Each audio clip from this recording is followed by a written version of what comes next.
Bienvenue à une autre chronique historique à l'émission Passion Auto. Aujourd'hui, on va parler de l'achat de Lamborghini par Audi. D'abord, il faut savoir que la compagnie Lamborghini a été fondée en 1963 par, évidemment, Ferruccio Lamborghini, qui avait fait fortune dans la vente de tracteurs. Et il s'achetait beaucoup de voitures, pas content d'avoir des voitures qui n'étaient pas très fiables. Il a dit, tiens, je vais aller en faire une auto.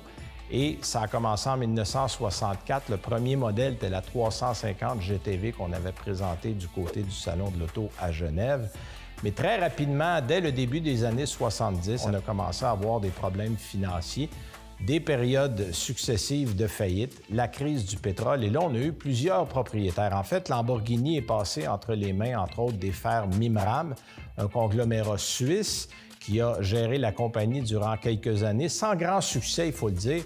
En 1987, Chrysler avait racheté un modèle qui était développé comme la Diablo, qui avait fait fureur à l'époque. Mais on n'avait pas fait assez d'argent au bout de Chrysler, donc on a mis la compagnie à vendre en 1994 et c'est un autre consortium, un consortium indonésien qui s'appelait Megatech.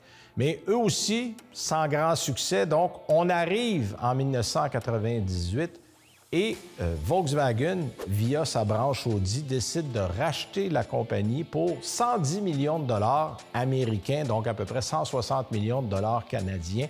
Donc, après l'achat d'Audi en 1998, c'est là qu'on a vu la compagnie Lamborghini se développer tant technologiquement qu'au niveau des modèles. Parce qu'il faut le dire, Lamborghini, avant l'achat par Audi, les voitures étaient beaucoup bricolées, la qualité n'était pas là, la fiabilité était très aléatoire.